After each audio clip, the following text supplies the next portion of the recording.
I've recently made a top 5 things I would like for Kingdom Hearts 3, and with one, I think I should also have the opposite. And I've actually made videos for both of these topics a while ago, but my opinions have recently changed, and for the most part, aside from a few things I kind of mentioned in my top 5 once, there are only 5 things that I don't want to happen with this next game, both inside the game and out. And I'm going to avoid more smaller aspects to the game like a no Atlantica world or better AI, which actually it's a pretty important one.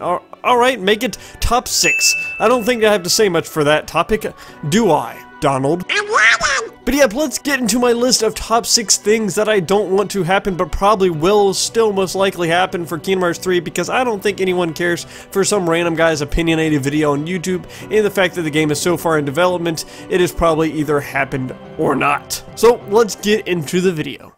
You know, over time, it seems like the world of Japan has seemed to forsaken the release of the game around the world at one time and just releases it for themselves, and oddly, sometimes lastly for themselves, which inherently it's their choice, but a boy can dream of a worldwide release for one of his favorite series, can't he?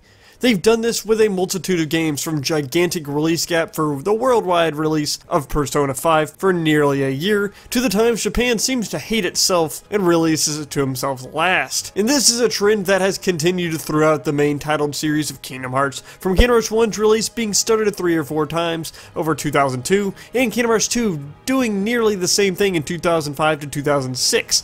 And even with a smaller gap that happened with 2.8 and also Kingdom Hearts 1.5 and 2.5, it's a little frustrating as a fan knowing that one, the game is out there, and also need to attempt at avoiding spoilers for the game as you wait for the inevitable release window. And sadly, since the trend continues, this may happen again, as even the Times Nomura has said that it will be a worldwide release for Kingdom Hearts 2.8, there was still a 2-week gap, which isn't bad, but having everyone have the game at the same time would be a nice cherry on top of actually receiving the game finally.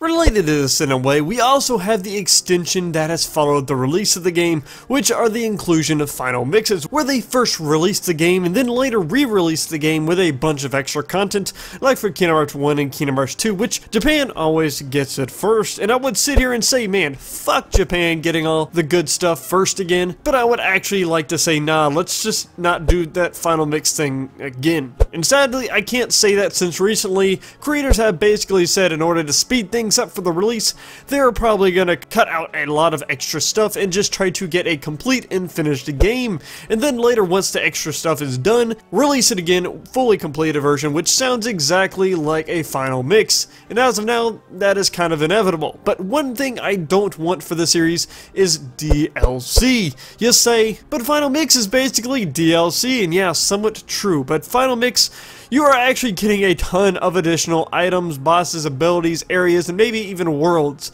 The DLC I don't want are extra worlds you can buy one at a time, or new outfits, and keyblades, or random aesthetics. These are things I want to be in the game where I have to earn them, like in 2.8, where you have to complete different objectives to get different outfit pieces. That is how I would like to have things play out, instead of putting all this smaller cool stuff behind a paywall. And sadly, the game is very set up for DLC. I will say, if they're going to put new worlds, I would really like them to actually just be in the final mix version of the game, if there is going to be one. Otherwise, give us everything at one time instead of splitting it all up, draining our souls and our wallets. So no DLC, please.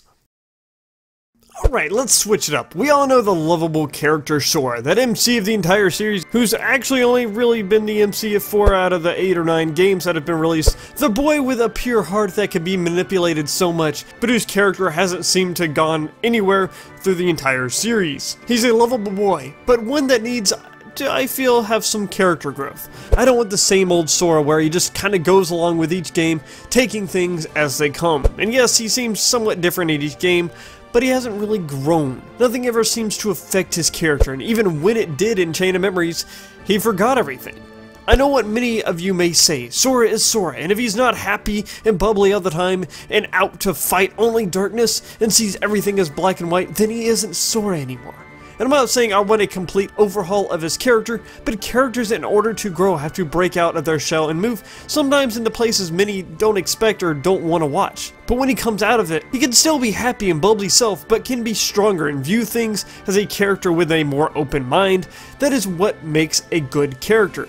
but he himself has been kind of everywhere and never had a clear-cut arc as a character, and I think he deserves one. And luckily, I think with the end of Dreamed Up Distance and 2.9 cutscene, we may get the arc he deserves, one where he understands that success won't always come to him even when he does his best. Some things will get in his way, and also that not everyone is black and white, and the memories from Roxas can help with that. We can see that this weighs on him a little even in the few cutscenes that we've seen.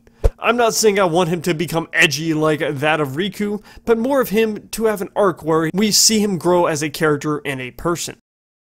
And for a less serious one, yet sticking with characters, I think the concept of playing as multiple characters is great. We can play as Donald, Goofy, and even Sora. It's a great concept and I think has worked for the most part throughout the series, but I would like to avoid the route of Birth by Sleep where we play as 3 different characters going through the story 3 different times, which started to lead into some retreading multiple times and kinda got old. I hope this won't be the case for 3. I want this game to be one long road to the end, not one where I have to go through the story multiple times, because it can kinda take away from the overall climactic ending, especially since this is the end of the Xehanort arc. Even though I think it worked well for Birth by Sleep, but I still would like multiple characters. It is most likely going to happen for the fact that 1. Nomura hinted at it, 2. 0.2 was supposed to be part of the game until it was cut, which shows that we would play as somebody else, and 3. Just the way the story is set up, with Riku and Mickey going to do one thing, Sora going to do another, and Kairi to another. And I think past the 3 characters, which I'm assuming would be Riku, Kairi, and Sora we would play as, I wouldn't want more than that really to be playable, unless they do a 358 by 2 days thing,